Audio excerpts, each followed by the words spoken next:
OC is a dynamo. She is leading Code with Clossie, one of the organizations with whom we've had a really amazing partnership over the past few summers. And we've hosted her STEAM camps in our Infosys offices in Raleigh and Providence and probably a couple of others, and Texas. So I'll turn it to her to share her inspired thoughts. Hi, everyone. Can you hear me okay? Look, I didn't know I'd be last and standing between you and a gala, but here we are. We're all friends here, so let me see if I can do this. But as Kate mentioned, I'm the CEO of Code with Clossie, and we are an organization whose mission is to really try to close the persistent gender gap that we have seen in technology. And I know we just had a panel talking about targeted universalism, but really this persistent gap needs to change, especially as the AI revolution is upon us. We have an opportunity, as Jeff said, to do it differently. And so focusing on this particular problem is where our passion lies. So what I want to talk to you about is really this idea of how we think about why we have this problem of persistent gender gap in technology. We know, as Jeff mentioned, in 1985, those PCs moved from the living room into boys' bedrooms. Why was that? What was it about that moment? In 1985, we had 37% of the women 37% of CS degrees were being earned by women. And today, that sharp plummet, we're now in the high teens and 20s in a good year, 20%, down from a high of 37% in 1985. Why is that? Why is it the case that even though women are getting 60% of undergraduate degrees, only 4% of women choose to pursue degrees in computing or engineering? Why is it that even though we have efforts from all of you in this room to make computer science accessible in K-12 education classrooms, we know from code.org that young men are twice as likely to take those classes as young women? Why is it? We've done so much to try to make computer science accessible, make it something that young women want to do, and yet those efforts and interventions still haven't seen the fruit we'd love them to see. At Code with Clossie, we think that's fundamentally an issue, not of credentials and access, but of culture. We haven't created the cultures where young women feel like they can thrive and belong. And so when we think about how we can create interventions that are really going to solve this problem, we think about creating 5-star, immersive learning experiences that create a radical invitation of belonging for young women. Okay, I'm taking this off because I can't bend down. Okay, so bear with me. Close your eyes. Okay, relax your shoulders. Be observant of your breath. Slow your breathing down. What was the last 5-star experience you remember having? It could have been a beautiful dinner that you had to celebrate a milestone. It could have been an extraordinary stay at a hotel. It could have been an impeccable spa treatment. What about that experience made it 5 stars? How did you feel at the beginning, the middle, and the end of that experience? And why is that experience coming to you so quickly in this moment? Open your eyes. 5-star experiences are incredible. They make us feel good about ourselves and about the world. But more importantly, they raise the bar of expectation for what we believe we deserve. And we think that that is necessary to change the culture that young women experience as they learn technology.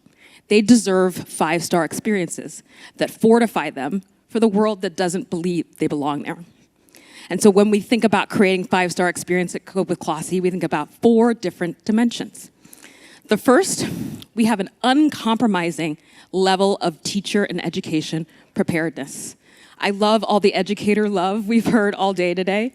We believe in the power of educators. Half of my team are former K-12 educators, and we use that craft of education to train them on coding. We've heard several times that that is true. And we believe that because classroom mastery, as you know, managing a classroom and teaching in an engaging way is a craft, we find that's easier to impart the technical knowledge to train teachers than it is to teach an engineer how to be a good teacher. And so we focus on taking the craft of education and marrying it with our curriculum. But most importantly, because we care about the culture of that experience, we focus not only on the curriculum, the what we teach, but we focus on the how. We focus on how we want them to show up in our learning experiences, how they can encourage and celebrate inquiry, how can they encourage failure in young women when we know that that's not something that they feel comfortable with, and how can we really have the notion that student voice is really important to us present in those experiences. So for instance, for a 2-week experience that we have, we train our educators for 10 weeks on the how and the what of our programming, so they can represent the Code with Classy way with an unimpeachable education. The second dimension that we have when we think about 5-star immersive learning experiences is meticulous attention to detail. We believe every young person deserves this. So that starts with our support from funders that allow us to have all of our programming 100% free to anybody who wants to do it.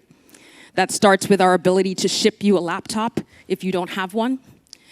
That continues when we think about the design of our forms and the design of our Zoom backgrounds and the playlists that we have for our classroom experiences. And that ends when we think about daily microfeedback, how we can learn from our student voice every day to improve the next day when we show up in that classroom. 5 stars all around with intentional and explicit design of everything from beginning to end. The third dimension of 5-star immersive experiences that we think about is how we can really bring in, again, as everybody has said today, this notion of rigor through experiential and project-based learning. As we've all talked about, when young people build something, we know that for us, confidence is the output and courage is the input. You can walk into a Code with Classy classroom and learning experience not having any knowledge of computer science and walk out with a product that you have now confidence because you can tackle hard things. We have shown you from beginning to end what that looks like. And as we all know, the benefit of project-based work is not only the hands-on keyboard experience, but you're also learning about all those durable human skills that we talk about. How to communicate about your project, how you can think about creatively addressing the constraints, how you can really be somebody who's thinking about collaboration with your project mates. So all of those 3 C's, whether it's, again, critical thinking, communication, creativity, are part of what is part of our rigorous project-based learning experience. The fourth and final element of an immersive 5-star experience for us is this creation of a joyful space for relationship building among your peers and through a career-connected experience with our partners. So as Kate mentioned, we make sure that we are working with our corporate partners on several dimensions, including the spaces where we host, but also making sure that employee expertise is represented at many moments throughout their learning experience, so that you are creating a through line of aspiration for the young people as they sit and learn, and they know where this can help them land. So it's everything from casual mentor lunches to formal panels to deep project work that we do with our employee volunteers. But that joy doesn't just happen magically. We create intentional moments for that throughout the run of show of our learning experience in our programs. And specifically, we're also creating moments for the young people to connect to each other. So it is not unusual for you to go into a Code with Classy learning space and see people doing a Dance Dance Revolution dance break. Coding and dance don't necessarily belong together, but what we're trying to do is create a mentor group, a cohort of people that will go on this journey to enter the tech industry together. And we found that when that happens, now we are in a place where people have stayed with us for 10, 12 years when we meet them at 13. They stayed in our community and continue to have that peer relationship that is supportive of them through this very difficult journey. So as I close here today, what I would like to spark and provoke in my talk is this idea of creating 5-star experiences is not important just for the sake of doing them. It opens and raises the bar for what young women can expect and what they deserve in the workplace as well. We know that in times when you don't feel welcome, it's possible that you turn inward, turn to shame and blame and imposter syndrome. But what we are trying to do is to give them an experience that creates a formative memory of what it could and should feel like, so that when they enter those spaces, they don't turn inward and blame themselves.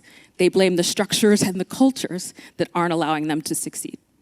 And with that, I will close. Thank you, guys.